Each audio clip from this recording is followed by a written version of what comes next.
آج صبح انگلش ہم کے چند آیات کے ذریعے سے سرمن کا آغاز کرنا چاہتا ہوں. Today, this morning, I want to begin this sermon with few verses of English hymn which we usually sing during our English worship. I approach the throne of glory. Nothing in my hands I pray, but the promise of acceptance from a good and gracious King.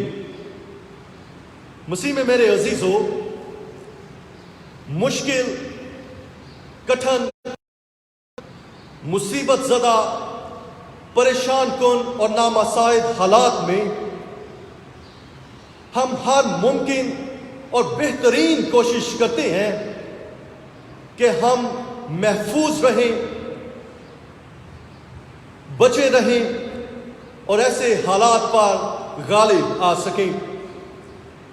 اس کے لیے ہم چند ضروری اقدامات کرتے ہیں. We take some immediate steps. ہم اس کے لیے حفاظتی تدابیر اپناتے ہیں، precautionary measures کو اپناتے ہیں. And if we were to stop some activities and business of life, اور اگر ہمیں چند ایک ایکٹیویٹیز کو روکنا بھی پڑے تو ہم وہ بھی کرتے ہیں.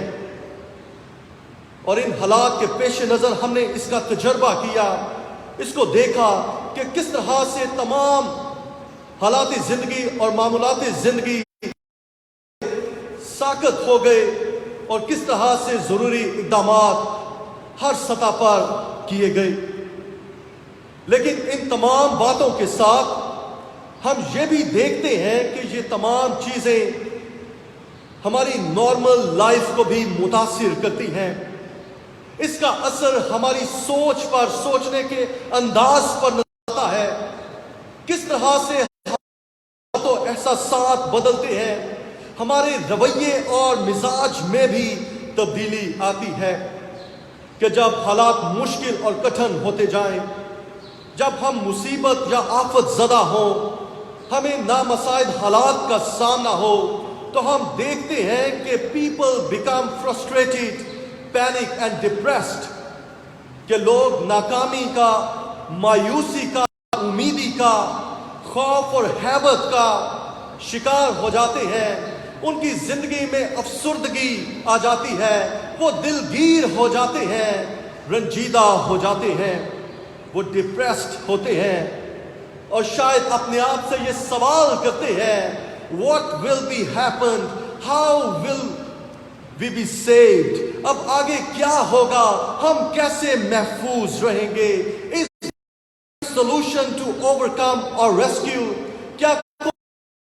کیا کوئی طریقہ اور وسیلہ ہے کہ ہم غالب آ سکیں اور بچاؤ کی بہترین تدبیر کر سکیں. And with this rapidly changing situation, ان تیزی سے بدلتے ہوئے حالات میں which goes worse to worse day by day, جو دن بدن بد سے بدتر ہوتے جاتے ہیں. People are getting upset.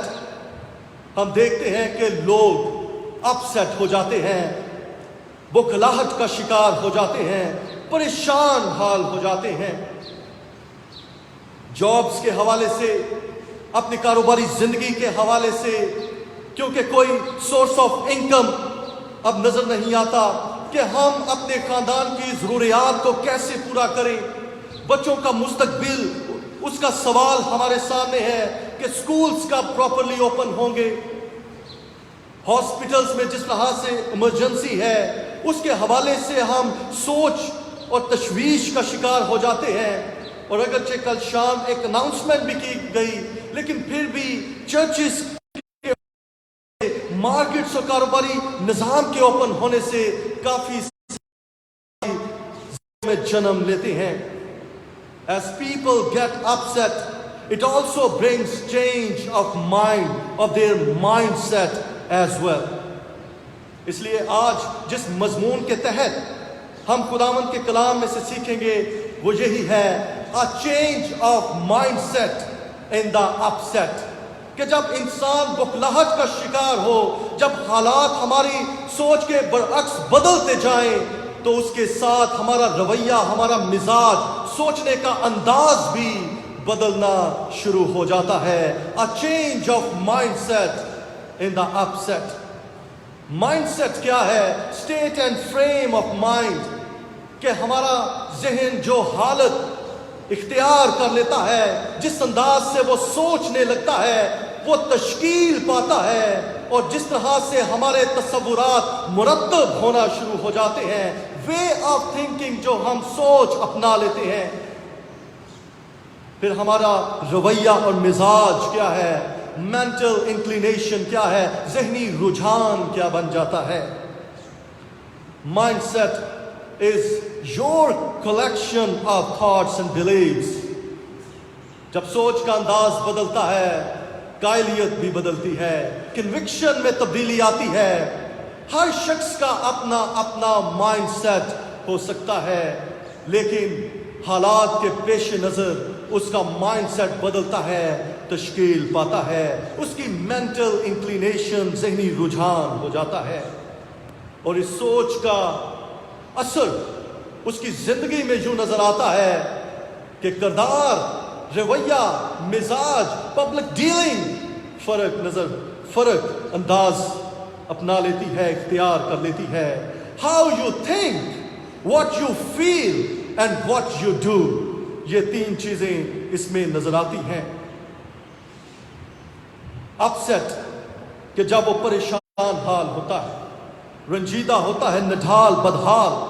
when people feel distressed and disturbed and when they are disappointed and displeased of the present circumstances. مسیح میں میرے عزیزو، ایسا ہی change of mindset in the upset ہمیں پہلی سلاطین اس کے 19ویں باب میں نظر آتا ہے کہ خداوند کا ایک خادم، اس کا ایک نبی جو بڑے دلیری کے ساتھ، بڑے پیشن کے ساتھ خداوند کی خدمت کرتا ہوا نظر آتا ہے، لیکن جب ایک ذرا سی دھمکی آتی ہے، تھریٹ آتا ہے، تو کس طرح سے وہ بخلاہٹ کا شکار ہو جاتا ہے، وہ اپسیٹ ہو جاتا ہے. اور پھر 19واں باب اس کے چینج آف مائنڈ سیٹ کو اس کے اپسیٹ میں بیان کرتا ہے. شاید ایلیا نبی نے سوچا ہو، تصور کیا ہو کہ خدا نے اپنی معجزانہ قوت اور قدرت جس انداز سے کوہ کرمل پر دکھائی ہے، اب تو اس کا اثر بنی اسرائیل اور یہودی قوم کی روحانی زندگی میں نظر آنا چاہیے. خدا کی معجزانہ قوت اور قدرت اور اس کے جلال اور حشمت کو کوہ کرمل پر دیکھ کر کہ کس طرح سے خدا کی آگ سے وہ قربانی بھسم ہو گئی، اس کا نظارہ کر کے لوگوں میں اب ایمانی کیفیت کے لحاظ سے تبدیلی آنی چاہیے، ریولوشن، انقلاب برپا ہونا چاہیے. لیکن جب اس نے اس دھمکی کو پایا، وہ کس طرح سے پینک ہو گیا، ڈپریسڈ ہو گیا، ڈسٹریسڈ ہو گیا، ڈسکریجڈ ہوا، وہ ہمیں نظر آتا ہے کہ جب اخیرا سب کچھ جو ایلیا نے کیا تھا، کہ کس طرح سے اس نے بال کے سب نبیوں کو تلوار سے قتل کر دیا، وہ سب کو جب ایزبل کو بتایا تو ایزبل نے ایلیا کے پاس ایک قاصد روانہ کیا اور کہلا بھیجا کہ اگر میں کل اس وقت تک تیری جان ان کی جان کی طرح نہ بنا ڈالوں تو دیوتا مجھ سے ایسا ہی زیادہ کرے. جب اس نے یہ دیکھا تو اٹھ کر اپنی جان بچانے کو بھاگا اور بیر سبا میں جو یہودا کا ہے آیا. وہ بیر سبا تک بھاگا چلا گیا کیونکہ ایزبل نے اس تک کہلا بھیجا کہ کل اس وقت تک تیری جان کو ان کی طرح نہ بنا ڈالوں، کہ وہ اس کی جان کے در پہ ہو گئی. اور جس مقام سے وہ بھاگا وہ یزرییل کا ہے، اور کتابوں میں ہمیں ملتا ہے کہ یزرییل سے بیر سبا تک کا فاصلہ تقریباً 50 کا ہے، 95 مائلز. اور یقیناً جان بچانے کے لیے ہم بھاگتے ہیں تو ایسی جگہ پر جاتے ہیں جہاں کہ بھینک ہمارے دشمنوں کو نہ لگ سکے، جس کا سراغ ان تک نہ پہنچ سکے، اور کوشش کرتے ہیں کہ جتنی دور ہم جا سکیں، جتنی جلدی ہم ان سے اس علاقے سے نکل سکیں ہم کریں۔ اور چونکہ کہا گیا کہ کل اس وقت تک تیری جان کو ان کی جان تک نہ کی طرح نہ بنا ڈالوں، یعنی تجھے ہلاک اور قتل نہ کر ڈالوں، تو اگر تصور کریں کہ ایک دن میں اس نے اتنا بڑا فاصلہ کیسے طے کیا، تو شاید بھاگتا چلا گیا ہوگا، کہیں نہ رکا ہوگا۔ جو ہیبت، جو خوف و دہشت اس پر طاری ہو چکی تھی، اس میں ایک بڑی میراتھن ریس کو وہ کور کرتا ہے کہ یزرعیل سے بیر سبا تک جاتا ہے۔ کیا خوف ہے کہ بھاگا چلا گیا اور اتنی لمبی مسافرت کو طے کر لیا کہ شاید گمان ہی نہ ہو کہ میں کتنا دور نکل آیا ہوں۔ میرے عزیزو، یہ ایک ایسا شخص ہے جو بڑی دلیری کے ساتھ خداوند کا کام کرتا ہوا نظر آتا ہے، لیکن جب بیر سبا میں جو یہودا کا ہے، یعنی اس جیورسڈکشن سے باہر نکل گیا جو کہ اخیب کے میں نہیں تھی، اس کے کنٹرول میں نہیں تھی، لیکن وہاں پر اپنے خادم کو بھی چھوڑتا ہے، اور لکھا ہے کہ پھر وہاں سے بھی ایک دن کی منزل دشت میں نکل گیا۔ اس کی کیفیت ہمارے سامنے ہے کہ بخلاہٹ میں، افسردگی میں، پریشانی میں وہ کیسا ہل چکا ہے کہ اب اپنے آپ کو بچانے کی ہر ممکن کوشش کرتا ہے۔ اس بات کی فکر نہیں کہ کچھ کھا لوں یا پی لوں، اس بات کی فکر نہیں کہ حد سے زیادہ ایگزاسٹ ہونے سے بھی، ایگزرشن سے بھی مجھے نقصان پہنچ سکتا ہے۔ یہ کیسا دلیر شخص تھا، لیکن اب ڈپریشن میں ہے۔ He was weary with nights and days of travel.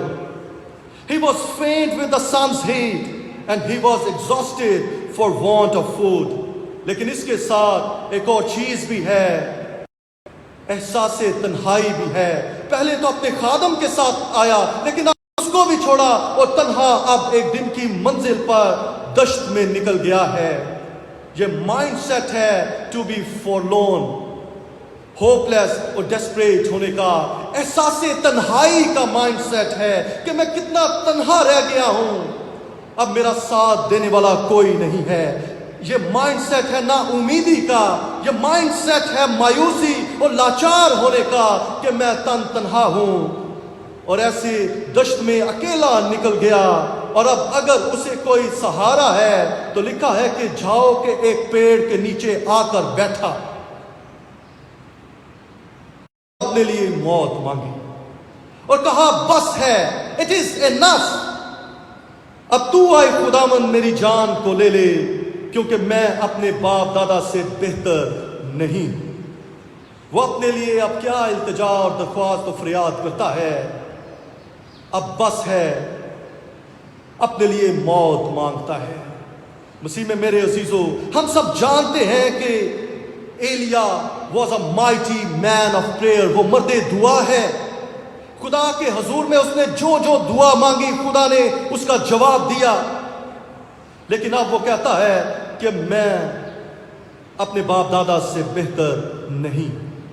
اس نے دعا مانگی کہ 3 برس تک می نہ ہو اور می نہ برسا، لیکن جب ایسے قحط اور خشک سالی میں ہم دیکھتے ہیں تو بھی اسے بڑا بریولی اور کریجیسلی خداوند کی خدمت کرتے ہوئے دیکھتے ہیں کہ اس دوران اسے بہت سارے ایسے تجربات سے گزرنا پڑا جس میں اس کی جان کو خطرہ تھا۔ He faced many threats۔ سب سے پہلے کہ ہر طرف جب خشک سالی ہے، کھانے پینے کو کچھ نہیں ہے، تو خدا نے اسے ایک جگہ دکھائی اور کیا یونیک وے سے اس کو پالا پوسا، اس کی پرورش کی کہ خدا نے اس سے کہا کہ تو اسی نالے میں سے پینا، اور میں نے کووں کو حکم کیا ہے کہ وہ تیری پرورش کریں۔ ایسے نامساعد حالات کو خداوند کی قربت میں رہتے ہوئے اس نے بڑی دلیری کے ساتھ ان کا سامنا کیا۔ ہم اچھے سے اچھے جانور اور پرندے پالنے کا تجربہ رکھتے ہیں، لیکن آج تک کسی نے کوے کو نہیں پالا ہوگا. It can never be the friend of man. بلکہ یوں کہہ لیں کہ پالنے کی ضرورت بھی نہیں، وہ اپنا حق خود ہی چھین کر لے جاتا ہے. لیکن کیسے یونیک وے میں خدا نے کہا کہ میں نے کووں کو حکم کیا ہے کہ وہ تیری پرورش کریں، جب سارے ملک کو بارش نہ ہونے کے سبب سے جان کے لالے پڑے ہوئے تھے. اور پھر جب وہ نالا بھی سوکھ گیا، کریت کا نالا جو یردن کے سامنے ہے، تو وہ سارپت کی بیوہ کے پاس بھیجا گیا. اور وہاں بھی کیسے نا امیدی کے حالات ہیں کہ جب اس نے کہا کہ جا ذرا میرے لیے بھی ایک ٹکیا بنا لانا، تو وہ بیوہ بھی کہتی ہے کہ مٹھی بھر آٹا ہے جو میرے اور میرے بیٹے کے لیے کافی ہے. لیکن خداوند کا خادم ہے یہ، اس نے اسے برکت اور دعا کی کہ جب تک خداوند زمین پر مین نہ برسائے، نہ تو آٹے کا مٹکا خالی ہوگا اور نہ تیل کی کپی میں کمی ہوگی. لکھا ہے کہ اس نے جا کر ایلیا کے کہنے کے مطابق کیا، اور یہ اور وہ یعنی اس کا بیٹا اور اس کا کنبا بہت دونوں دنوں تک کھاتے رہے. اسے ایسے نامساعد حالات میں خداوند کی قربت، اس کی وفاداری کا تجربہ تھا. وہ دلیری کے ساتھ سامنا کرتا رہا. اور جب انہی دنوں میں اس بیوہ کا بیٹا بیمار ہوا اور مر گیا، تو بھی خدا نے اسے اپنی قدرت کے لیے استعمال کیا کہ اس کی دعا سے اس بیٹے نے نئی زندگی پائی. اور لکھا ہے کہ جب اسے اٹھا کر بالا خانہ میں لے گیا، دعا کی، تو خدا نے دعا کا جواب دیا کہ لڑکے کی جان اس میں پھر آ گئی اور وہ جی اٹھا. لیکن اس مقام پر پہلی سلاطین 17ویں باب کی 17ویں آیت پر غور کرنے کی ضرورت ہے کہ وہ بیٹا کس انداز سے بیمار ہوا اور رحلت کر گیا. 17ویں آیت میں لکھا ہے، ان باتوں کے بعد اس عورت کا بیٹا جو اس گھر کی مالک تھی بیمار پڑا، اور اس کی بیماری ایسی سخت ہو گئی. His sickness was so severe and sore. ایسی سخت ہو گئی کہ اس میں دم باقی نہ رہا. That there was no breath left in him. اور آج کل جن حالات سے ہم دوچار ہیں، اس کی شدت بھی یہ ہے کہ وہ بیماری اتنی سخت و شدید ہے کہ وہ کسی میں دم کو بھی باقی نہیں چھوڑتی. لیکن ہمارا خدا وہ ہے جو دعاؤں کا جواب دیتا ہے کہ وہ دم کو پھر سے نتنوں میں پھونکتا ہے اور انسان جیتی جان ہوتا ہے. جیسے اس کی قدرت کو ہم اس بیٹے کی زندگی میں دیکھتے ہیں جو اس بیوہ کا واحد سہارا اور امید تھا، اس کے مستقبل کا ضامن تھا. لیکن ایسے حالات میں جب وہ آگے بڑھتا ہے، کیونکہ یہ قحط بہت لمبا تھا، تو اخیا بادشاہ نے ایلیا کی تلاش میں جگہ جگہ اپنے لوگوں کو بھیجا. تو باب کی 10ویں آیت بیان کرتی ہے کہ عبدیہ اس سے بیان کرتا ہے، خداوند تیرے خدا کی حیات کی قسم کہ ایسی قوم یا سلطنت نہیں جہاں میرے مالک یعنی اخیاب نے تیری تلاش کے لیے نہ بھیجا ہو. اور جب انہوں نے کہا کہ وہ یہاں نہیں ہے، تو اس نے اس سلطنت اور قوم سے قسم لی کہ تو ان کو نہیں ملا ہے. اخیاب اس کے پیچھے ہاتھ دھو کر پڑ گیا کہ اس کو ہلاک کرے، لیکن خدا نے اس کو بچایا. اور پھر ایلیا خود پیغام بھیجتا ہے کہ میں اخیاب سے ملنا چاہتا ہوں. عبدیہ اس سے کہتا ہے کہ وہ تیری جان کو کسی طرح سے نہیں بخشے گا. لیکن ایلیا نے نہایت جرأت اور بہادری سے کہا، تو مجھ سے کہہ کہ میں کوہ کرمل پر ملنا چاہتا ہوں. بال کے بھی تمام نبیوں کو 400-450 لوگوں کو لے آ، اور میں اکیلا خدا کا خادم وہاں ہوں گا. کیونکہ تب تک وہ جانتا تھا کہ میں اکیلا ہی بچا ہوں. لیکن عبدیہ نے اسے بات بتائی تھی کہ میں نے کس طرح سے 100 نبیوں کو بچایا ہے اور 50-50 کر کے انہیں غار میں رکھا ہے اور پانی اور روٹی ان تک پہنچائی ہے. پہلی سلاطین 18واں باب اس کی 13ویں آیت میں ہمیں یہ بیان ملتا ہے. تو پھر اس کی جرأت کو، اس کے کانفیڈنس کو، اس کے اعتماد کو ہم خداوند پر یوں دیکھتے ہیں کہ وہ کہتا ہے، ان جھوٹے بال کے نبیوں کو چڑھا کر کہتا ہے، بلند آواز سے پکارو کیونکہ وہ تو دیوتا ہے. وہ کسی سوچ میں ہوگا، وہ خلوت میں ہے، یا کہیں سفر میں ہوگا، یا شاید وہ سوتا ہو. ضرور ہے کہ وہ جگایا جائے. اکیلا اتنے بڑے لوگوں کے ساتھ، مجمع کے ساتھ کیسا ڈیئرنگلی بولتا ہے، بریولی بولتا ہے، لیکن اب اس کی ہمت جواب دے چکی ہے. وہ کہتا ہے بس ہے، اب میں موت چاہتا ہوں، اے خداوند تو میری جان کو لے لے. ایماندار کی زندگی میں بھی ایسے مایوسی کے حالات آتے ہیں کہ وہ مائنڈ سیٹ بنا لیتا ہے کہ میں اب اس لائق نہیں، میں اب زندہ نہیں رہنا چاہتا. اور جب یہ یورپ میں اپنی پیک پہ سیزن تھا پینڈیمک اور اس کے اثرات تھے، تو ہم نے دیکھا کہ وہ جن کا پورا گھرانہ ان سے چھن گیا وہ خداوند میں سو گیا، تو جو ایک ایک شخص بچا تھا انہوں نے بھی کس طرح سے سوسائڈ اٹیمپٹ کر لی. مسیح میں میرے عزیزو، ایسے حالات جب ایماندار کی زندگی میں آتے ہیں تو ضرورت ہے کہ وہ خداوند کو پکارے، خداوند کے حضور میں جھکے. زبور 138 اس کی 7ویں آیت میں ہم پڑھتے ہیں کس طرح سے بزرگ داؤد اپنے ایمان کا اظہار کرتا ہے. خواہ میں دکھ میں سے گزروں تو مجھے تازہ دم کرے گا، تو میرے دشمنوں کے قہر کے خلاف ہاتھ بڑھائے گا، تیرا دہنا ہاتھ مجھے بچا لے گا. ایسی ڈپریسڈ کنڈیشن میں، ایسی تنہائی کی کنڈیشن میں، آئسولیشن میں صرف خداوند ہی اس کے لیے امید اور تسلی کا سرچشمہ تھا. کہ لکھا ہے کہ جب وہ جھاؤ کے پیڑ کے نیچے لیٹا تو سو گیا، اور ایک فرشتے نے اسے چھوا اور اسے کہا اٹھ اور کھا.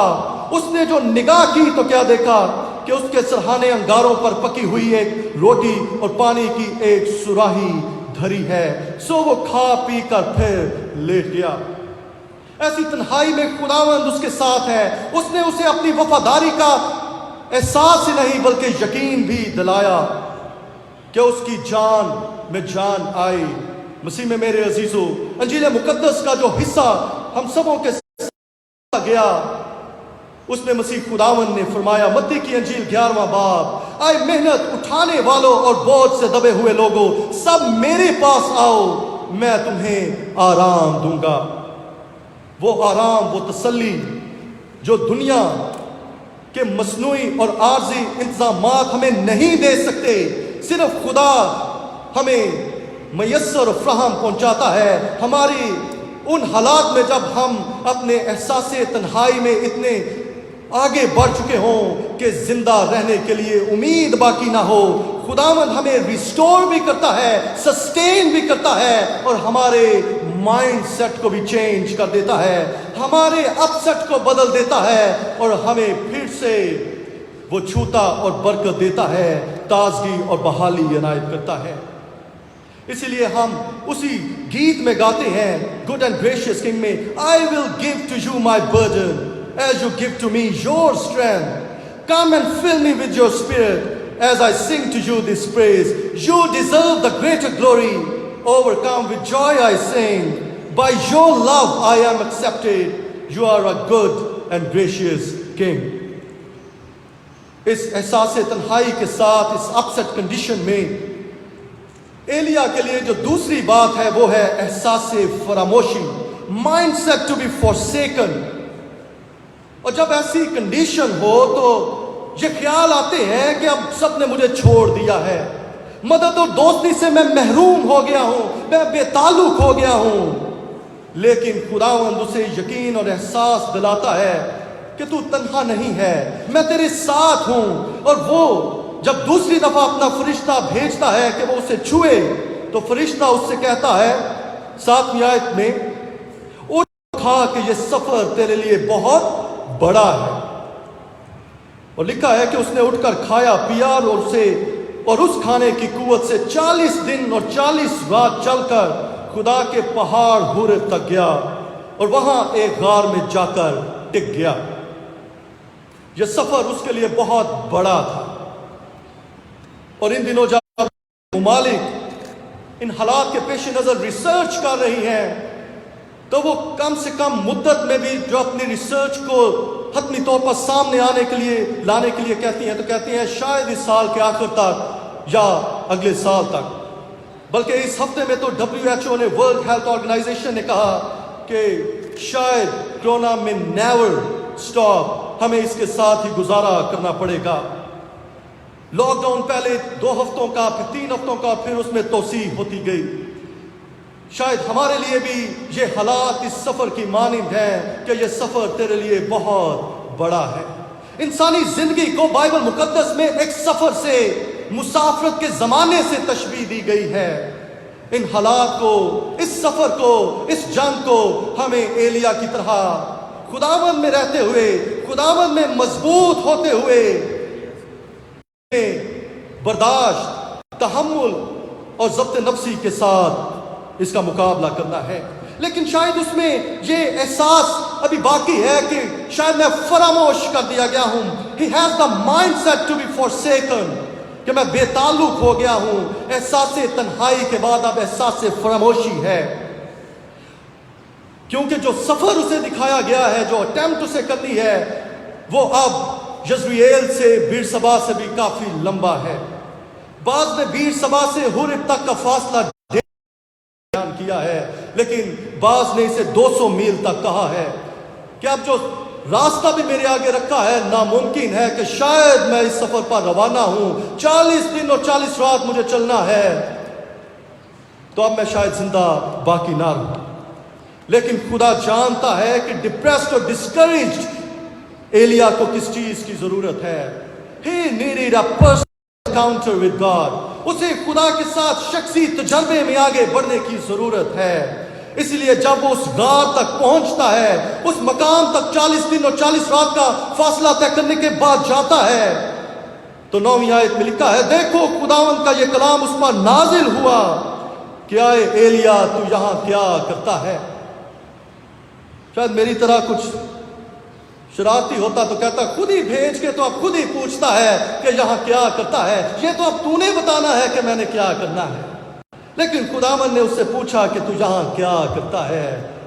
خداوند نے جس سفر پر اسے بھیجا، جس جگہ پہنچنے کے لیے بھیجا، یقیناً خداوند نے اسے سنبھالا، قوت دی کہ وہ اس مقام تک پہنچ سکے، اور جس مقام تک پہنچا وہاں پر بھی اس نے خداوند کو اپنے ساتھ پایا۔ خدا اس کے اس احساس فراموشی کو، اس مائنڈ سیٹ کو چینج کرتا ہے۔ اور کیا انداز ہے کہ خداوند نے جب اس سے پوچھا تو یہاں کیا کرتا ہے، وہ کہتا ہے خداوند لشکروں کے خدا کے لیے مجھے بڑی غیرت آئی، کیونکہ بنی اسرائیل نے تیرے عہد کو ترک کیا اور تیرے مذہبوں کو ڈھا دیا اور تیرے نبیوں کو تلوار سے قتل کیا، اور ایک میں ہی اکیلا بچا ہوں، سو وہ میری جان لینے کے در پہ ہیں۔ خداوند نے اس سے کہا باہر نکلو، پہاڑ پر خداوند کے حضور کھڑا ہو۔ خدا اس کے اس احساس کو مٹاتا ہے، خدا اسے بناتا ہے کہ تو خداوند کے حضور میں کھڑا ہو۔ اس لیے ہم نے زبور 40 گایا، چٹان اتے رکھے پیر میرے تے بخشی مینوں میرے قدماں نوں استواری۔ کہ اتنا چلنے کے بعد شاید کوئی لڑکھڑا کر کھڑا ہو کہ میں تھکا ہوا ہوں، لیکن خداوند نے اسے اسٹرینتھ دی کہ وہ کھڑا ہو سکے۔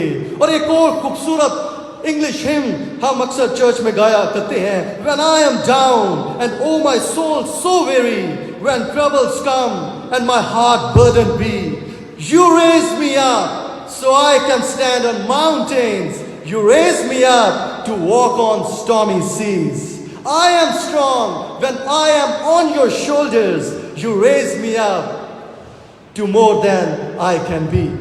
مسیح میں میرے عزیزو، خدا اس کے احساس فراموشی کو کیسے ختم کرتا ہے کہ خدا اپنا جوہر، اپنی قدرت دکھاتا ہے۔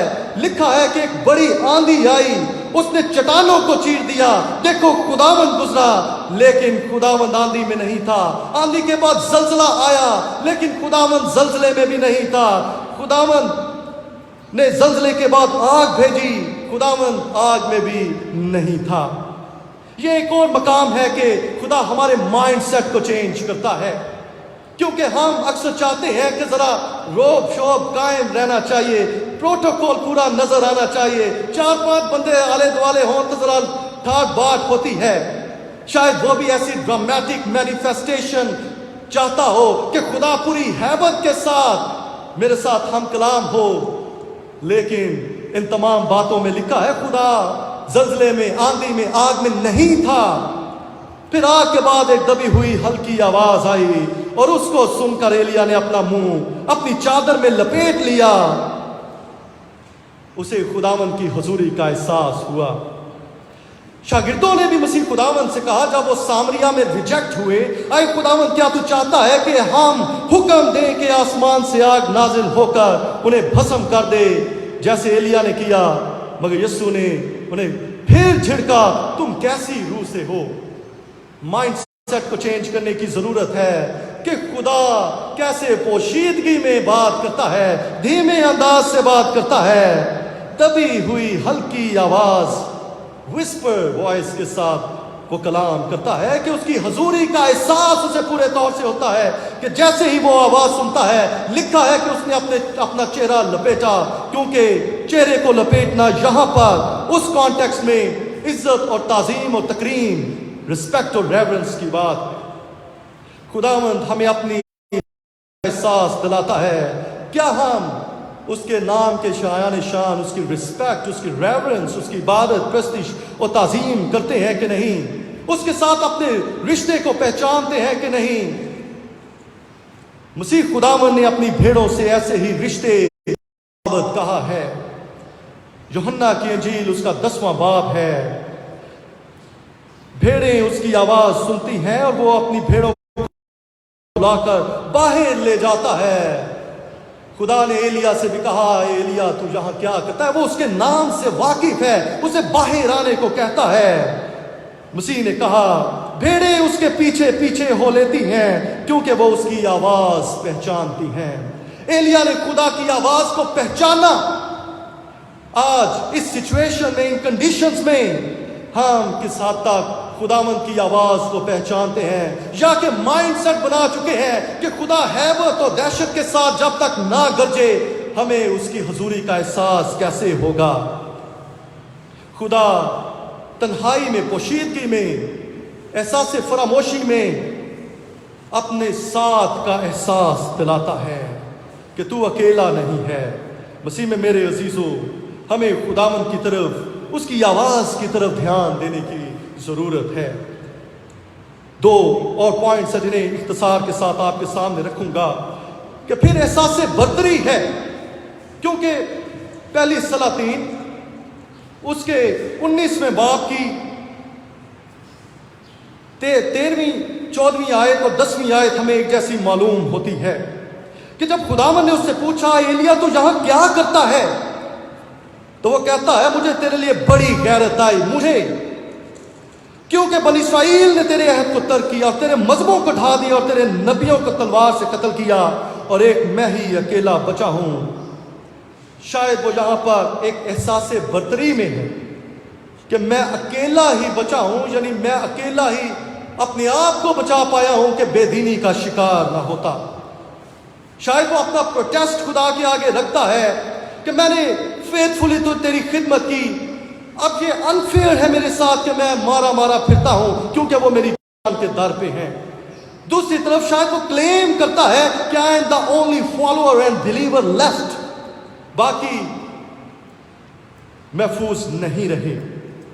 لیکن خداوند اس کی بات اینڈ تک سنتا ہے، کیونکہ اس آیت کا 2 دفعہ یہاں پر ذکر ہمیں ملتا ہے، 10ویں اور 14ویں آیت۔ لیکن خداوند اس پر پھر ظاہر کرتا ہے، پہلے وہ عطیہ کی معرفت کر چکا 18ویں باب کی 13ویں آیت میں کہ عطیہ اس سے کہتا ہے جب ایزبل نے خداوند کے نبیوں کو قتل کیا تو میں نے خداوند کے نبیوں میں سے 100 آدمیوں کو لے کر 50-50 کر کے ان کو ایک غار میں چھپایا اور ان کو روٹی اور پانی سے پالتا رہا۔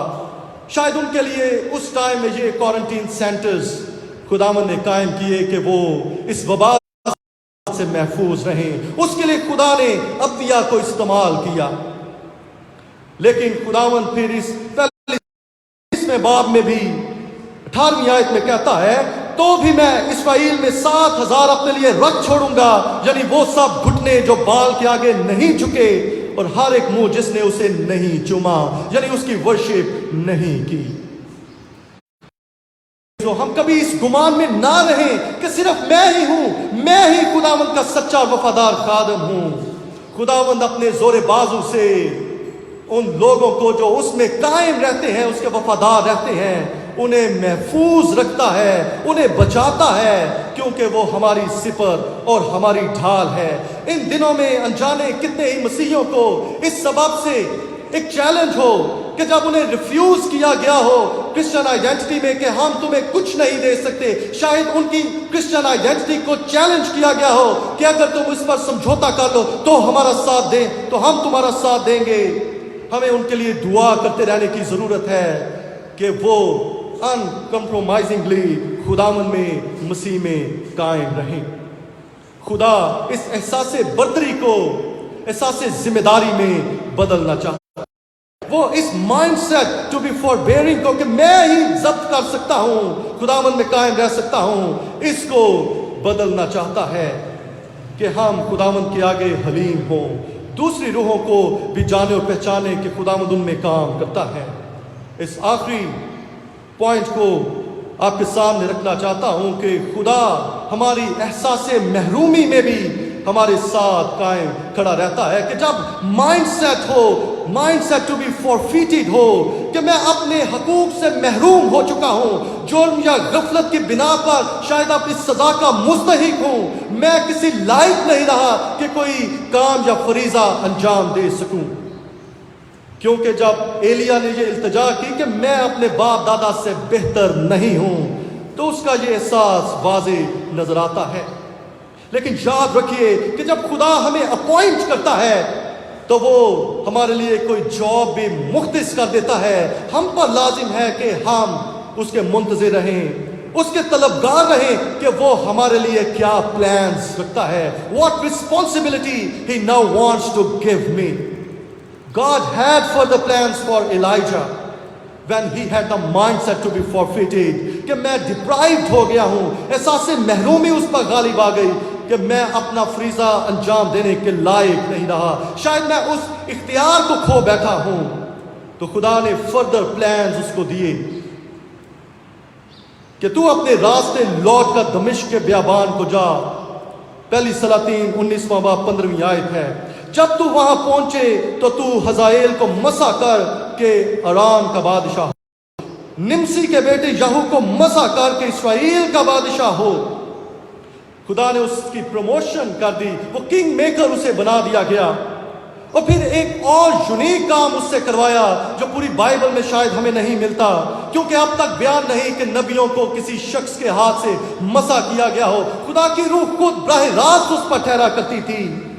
خدا نے اس سے کہا ابیل محولہ کے الیشا بن صافت کو مسا کر کہ تیری جگہ نبی ہو. شاید آج میں یا ہم ایسے سنیں کہ میری جگہ کوئی لے گا, ہم تشویش میں پڑ جائیں, نئی مصیبت آ گئی, اب میری جگہ بھی مجھ سے چھین لی گئی.